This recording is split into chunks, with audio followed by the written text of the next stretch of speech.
fraîcheur, nous allons parler de lâcher prise. Alors c'est vrai qu'on entend tout le temps cette phrase, lâcher prise, lâcher prise, lâcher prise, alors qu'on est tout le temps dans un automatisme de vouloir tout contrôler, contrôler tout ce qui se passe, tout ce qu'on pense, tout ce qui nous entoure et on gaspille beaucoup d'énergie. Alors qu'est-ce que le lâcher prise? C'est justement ce que nous allons apprendre ce matin avec la fée Pipelette et son invitée Eliane Rangamolza. Bonjour mesdames. Bonjour Dilay.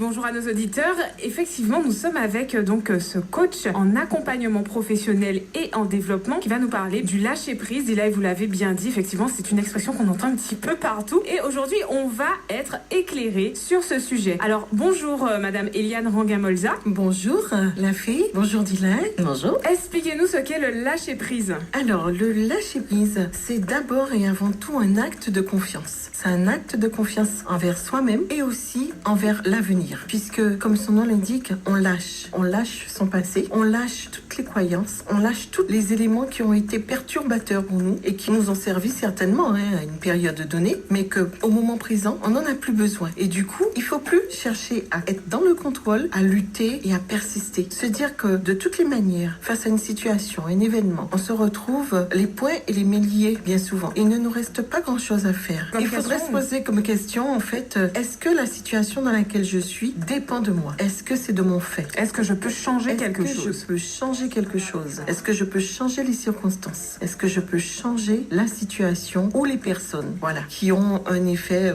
perturbateur sur mon fonctionnement? Et lorsque on peut répondre à cette question et qu'on se dit que finalement on ne peut changer ni la situation, ni les événements, ni les choses, on peut simplement remettre le curseur sur soi et se changer soi-même. Est-ce que lâcher prise, ça veut dire tout simplement relativiser? C'est effectivement, on relativise, on prend du recul, on fait une pause. On se dit ça qui fait fête. On se dit que ça qui fait parce que il faut l'apprivoiser en fait, ce lâcher prise, et se dire qu'on ne doit plus être dans le contrôle.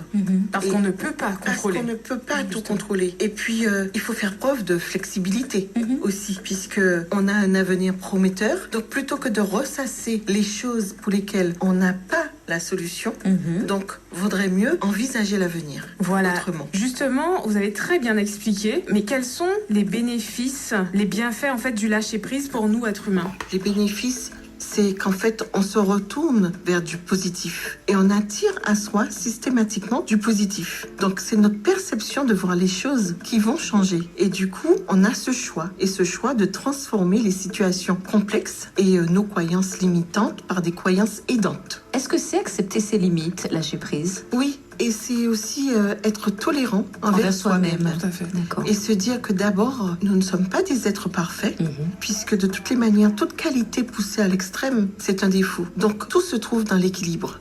Alors l'équilibre, c'est quoi? C'est de m'accepter avec mes qualités, mes défauts, mes faiblesses, mes peurs, mes craintes, d'être tolérant. Et on a aussi cette possibilité justement de se dire qu'on a son propre libre arbitre. Tout à fait. Et un choix est meilleur que non choix. Donc tout réside dans notre choix. Et lorsqu'on a effectivement, on s'écoute, on se connaît, on apprend à rester justement en symbiose avec soi-même, ce lâcher prise, c'est une transition qui est salvateur pour nous. Tout à fait, qui est salvatrice. Et effectivement, vous nous avez donné beaucoup d'éléments. Alors, je pense que c'est plus facile à dire qu'à faire, mais quels sont les conseils que vous pourriez donner aux auditeurs qui nous écoutent justement pour pouvoir avoir les bienfaits du lâcher prise? Déjà, la première idée, ce serait de faire une distinction entre ce que vous pouvez contrôler, ce que vous pouvez influencer et ce que vous ne pouvez ni contrôler et ni influencer. Du coup, vous n'allez plus vous positionner en tant que victime, mais vous dire que vous refusez de subir, mais vous allez agir. Et donc, la deuxième idée, ce serait de donner congé à son passé et trouver le deuil qu'il faudrait faire pour justement avancer.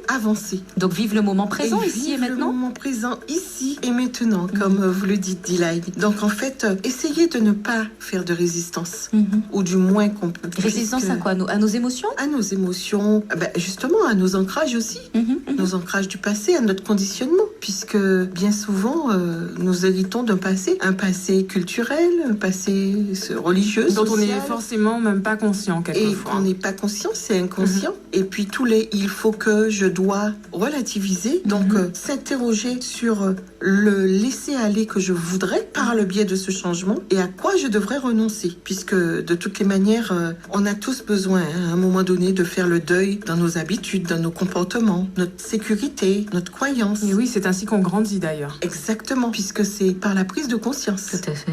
La troisième idée, ce serait l'acceptation des choses et vivre le moment présent. C'est ce moment qui est présent qui est le déclencheur du lâcher-prise, puisque on n'est pas en lutte en permanence, mais on s'octroie cette pause. Et puis, il peut y avoir plusieurs astuces. La méditation, par exemple. Marcher en respirant, faire une introspection, avoir de la gratitude. Et puis, prendre conscience de tout le chemin qu'on a parcouru. Et qu'aujourd'hui, sur cette ligne de vie qui nous reste encore à vivre, tout dépend de nos choix et des perspectives que nous avons envie de réaliser. La quatrième idée, ce serait la flexibilité, comme je l'ai indiqué tout à l'heure. Donc, prendre de l'altitude et se poser les bonnes questions. Être tolérant envers soi. Être tolérant, En fait. s'aimer, nous changer d'abord nous-mêmes. Lorsqu'on ne peut pas changer les autres, il nous reste qu'à nous changer nous-mêmes. Et comme dans tout système, il suffit qu'il y ait un élément qui bouge, ça fera bouger tous les autres. Tout est éléments du interdépendant système. en fait. Tout est interdépendant. Eh bien, dis donc, j'ai envie d'appeler cette chronique solennelle, Et puisque zen. vraiment très zen, parce que je crois que Madame Ranguin a eu donc un impact très positif par ses mots. Je Merci, l'espère la aussi fée. auprès des auditeurs. Merci. Alors, Madame Eliane Ranguin-Molza, sur quel support pourrions-nous vous retrouver? Sur les réseaux sociaux, Eliane Ranguin-Molza ou encore ERM Coaching and Consulting, Instagram et Facebook. Merci beaucoup. C'est moi. Merci encore de m'avoir invitée. Merci Madame Eliane Ranguin-Molza pour ce moment de sagesse, de zénitude et puis ces astuces pour lâcher prise parce que c'est vraiment bénéfique à chacun d'entre nous. Merci la fée pour ce choix, c'était Merci, excellent. Zilaï, Vraiment. très bien. On est a reposé, un on est moment- zen. Ah oui. Bon, on se retrouve pour une prochaine bulle de fraîcheur demain.